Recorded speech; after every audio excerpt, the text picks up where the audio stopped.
Hello everybody, this is Dee and welcome back to my channel, Dee Plans and Budgets. And this year, Dee Plans and Budgets in 2023. I am going to stuff my sinking funds for technically the second time this year, but for the first regular week. And I am going to stuff my variable binder. If this sounds like something you would like to watch me do, please stay tuned.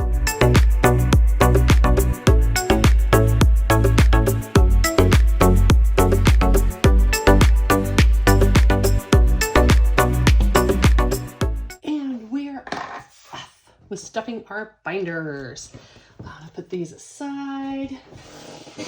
Oh, I hope you all had a good New Year's Eve and you're not too hungover when you're watching me plan this or do this. And like I said, this is technically my second sinking fund. Let's just start with my sinking fund. Technically my second sinking fund stuffing because I pre-stuffed my slush fund or whatever you want to call it, so to speak, already. And so let's start with the sinking fund binder. Today, while we are stuffing these envelopes, I think we should talk about prop money. We are starting with $225. Let's count that out first. 20, 40, 60, 80, 120. 30, 40, 50, 60, 70, 80, 5, 90, 95, 2, 5, 7, 9, 11, 13, 15, 17, 19, 20, 1, 2, 3, 4, and 5. All right, starting in our travel. I'll do the tracker here real quick, and travel is going to get $50.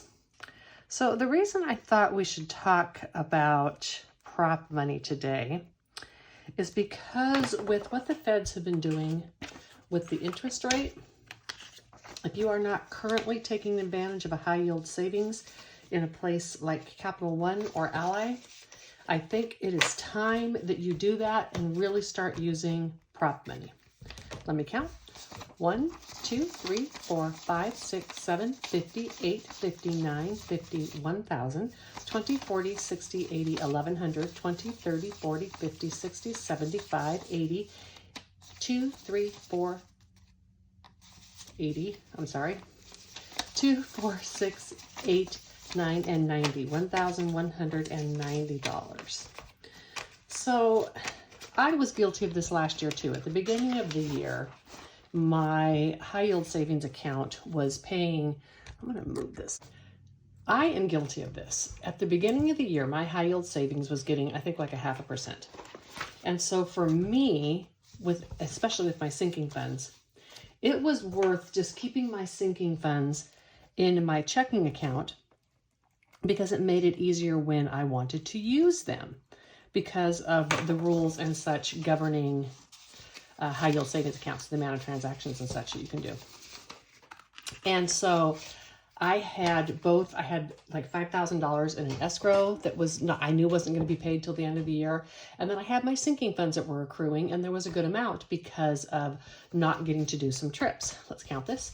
1, 52, 50, 70, 93, 10, 15, 17, 19, and 20. And just for ease of operation, so to speak, I ended up keeping that money in my regular checking account all year long. And that made no money. And if I think about the amount of time that money was almost $10,000 or close to it, and the 3% interest that I could have been getting, that's $30 a month. So that is $30 a month that I don't know why I'm putting 12/31. That was yesterday's date. It is 1/1, baby. Anyhow, that was money I literally was leaving on the table. And, you know, it's really easy to do that, especially I'm noticing when people get really excited about doing their savings, like their boxes and stuff like that, because you don't want to unstuff it, right? You want to keep it in there all year. I am just really going to encourage people to think about, with their savings challenges and with any type of long-term savings goals, I'm going to really challenge you to think about using prop money. It can be simple prop money like this, where it, you know, it looks pretty real, but you can, when you hold it up with regular money, you can tell the difference. Or you can use, here, I'll get you some examples. You can use prop money like something totally unrelated like this, or you can use like a prop money, which is like a laminated one of these, or these are my new ones for this year, what I love. You can use something like this.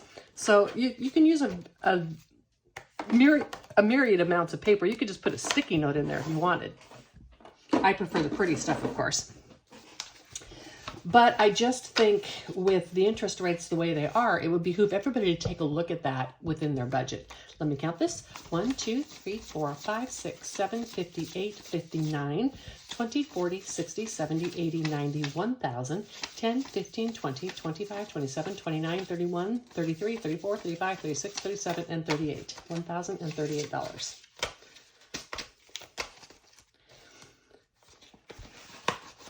And like I said, so the reason being is that we're leaving money on the table when we leave this money just in our regular checking account or into a savings account at, you know, one of the brick and mortar banks that, you know, pay very little.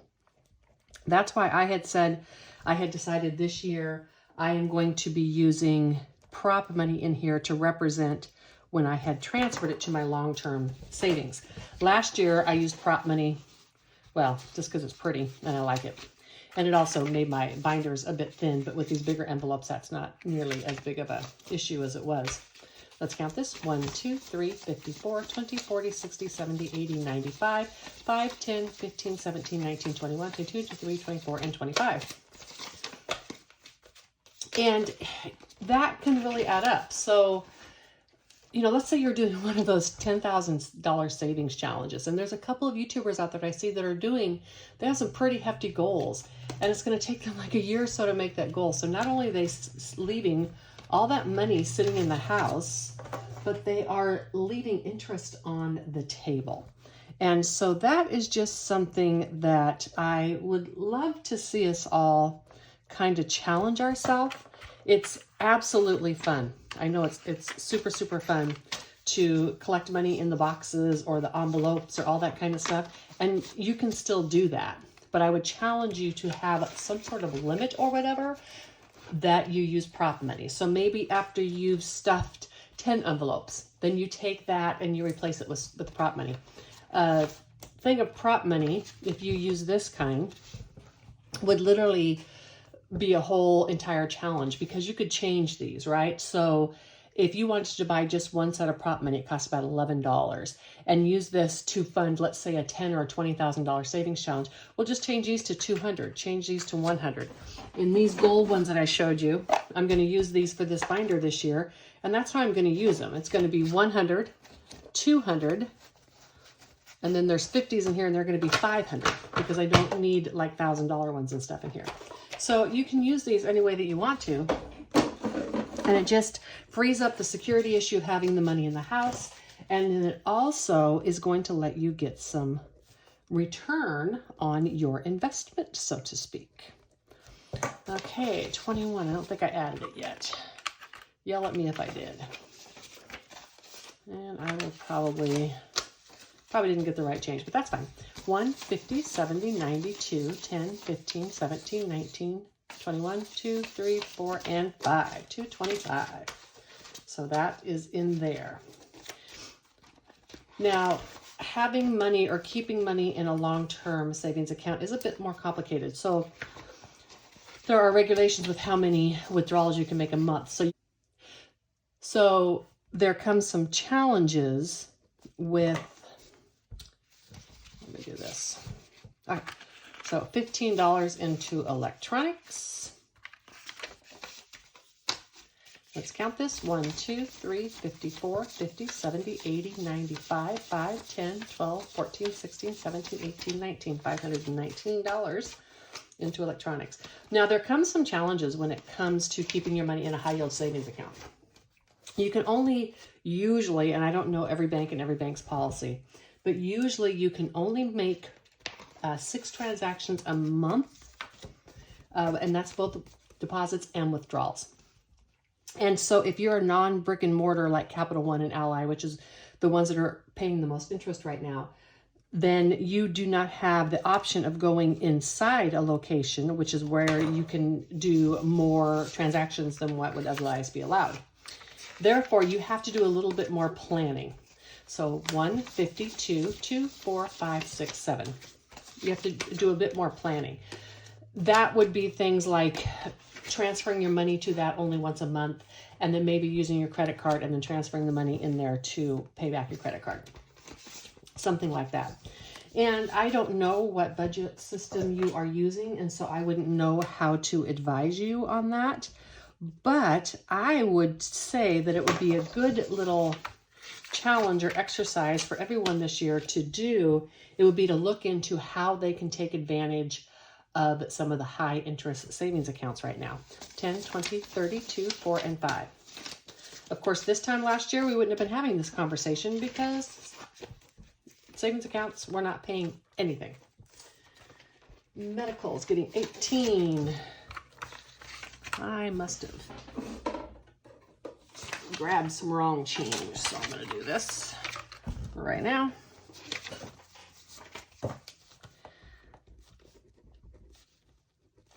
I know that's like a lot to hit you on a New Year's Day, right? After you partied all night. It's like, hey, why don't you research some high yield savings accounts? But I think you might not regret it if you did. So medical should have 270, 51, 52, 50, 65, 67, 69, and 70. For me, I'm going to leave into these accounts the money that I think I'll be using over the next 3 months. The rest of it's going to get transferred into a long term. The only one that's going to be different is this HOA, because they're still not going to charge me my full amount of, I'm sorry, not the HOA, the escrow, because they're still not going to charge me the full amount for my escrow. And so I am going to be, sorry, I've got to do this 2 separate ways because this is going to be paid in January and this is for next year.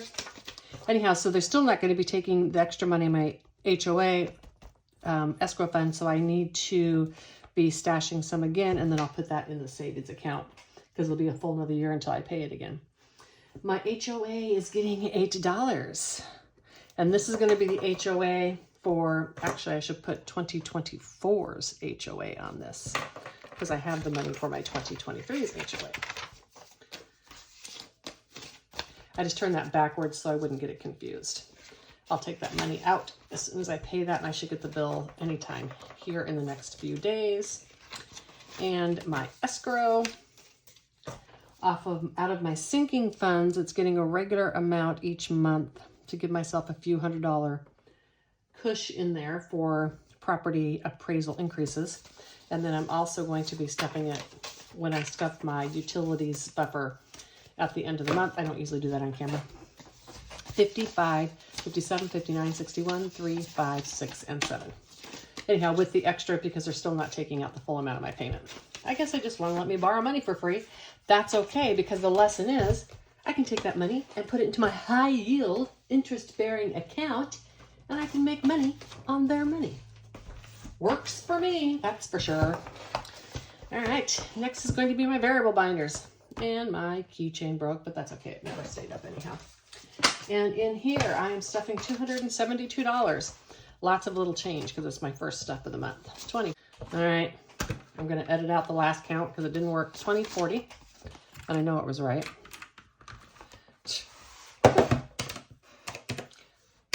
10, 20, 30, 40, 50, 60, 70, 80, 90, 1, 10, 20, 30, 40, 50. It was all those 2s and 1s that got me. 5, 10, 15, 20, 25, 30, 35. 2, 4, 6, 8, 10, 12, 14, 16, 18, 20, 2, 4, 6, 8, 30. 1, 2, 3, 4, 5, 6, 7, 8, 9, 10, 11, 12, 13, 14, 15, 16, and 17. 272. There we go. The first stuffing of the month, I always put a lot of small bills in my variables because I know I'm going to need it. All right, and I did not start with new trackers with these. That is fine. And my first grocery stuffing is $90.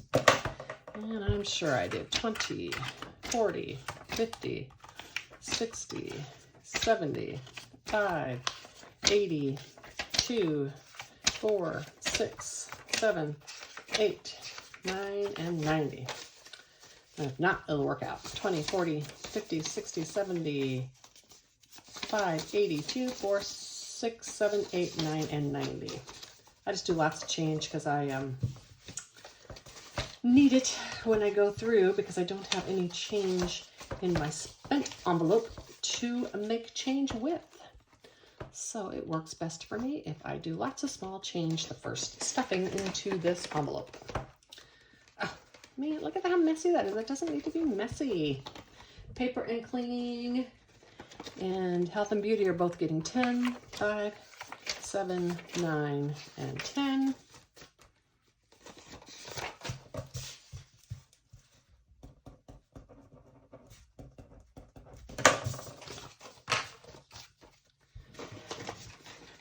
Does anyone here have any other ideas in terms of how they're using their high interest savings accounts?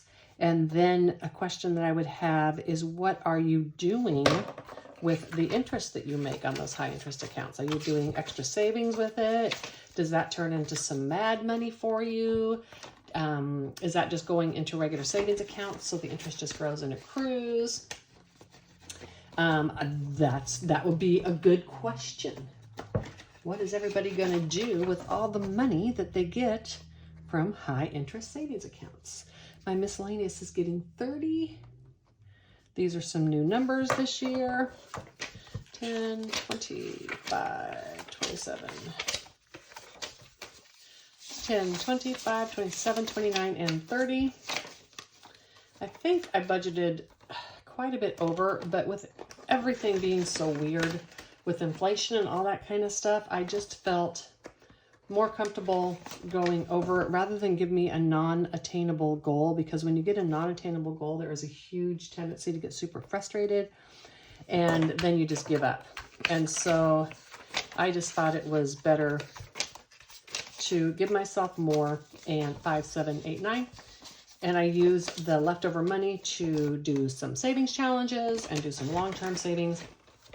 So it's not like it's going to result in me spending more than I should, because I'm very motivated to not spend all this money, because at the end, it's all mine. Mine. Crafts is going to get $25. That one took a $30 decrease this year. I am putting myself on spending less on crafts. I have a tendency to buy too much crafting stuff, and I don't like all the clutter. I don't like it all in my house. So I'm going to cut back on the crafting stuff that I buy. Spending is getting 25, 20, 2, 4, and 5.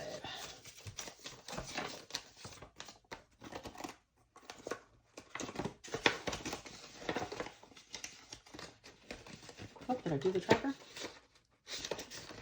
I did. Gas. This one took a hit today with my oil change and gas. It will take out almost all the money that was in here, but that's okay because I'm putting more money in right now. So 226. Oh yeah, it'll have plenty. 1, 50, 70, 80, 90, 5, 96. Oops, I forgot to get the money. 10, 20, 30. In the past, this was just like for oil changes and stuff, but I'm just not doing a lot of miles because I have my van too. And so I think that this fund is also going to pay the tabs on at least my main car, if not also my little van. So 1, 50, 70, 80, 92, 10, 25, and 26. So carrying this over each month, I think, is also going to cover my tabs for me. They're not super expensive in Texas, like $50. So that will be nice. That's just something else that doesn't have to come out of my miscellaneous fund. Clothes are getting $10 for a total of $140. 1, 20, 30, 40. And then the wall, oh, I guess I got 2 more. Gifts is getting $13.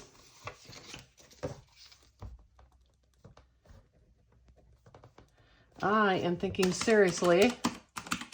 I know it sounds like an excuse. So $3.52 of buying myself a gift with some of this money. Judy, and Judy Speaks Dinero, got one of those clickety-clack keyboards, which I have been wanting so badly. So 1, 2, 53, 20, 30, 45, 47, 48, 49, 51, and 2. And I was like, oh, I could just use my gift money that I didn't spend to buy myself a clickety-clack keyboard. Not sure I get the exact one she got, but I just want one of those clickety-clackety ones. But I'll wait and see. But I did really good with my gifts this year. I made a lot of gifts and that kind of thing. And so I actually have a pretty good amount. So 310. Oh, how do I have? I missed something. 1, 2, 53, and 10. All my talking. 310. Oh, my clothes are supposed to get 20. I think I just put 10 in there. Let's go back and check. Because I think I only put in 10. Yes, that's what I did. Let's put in 20.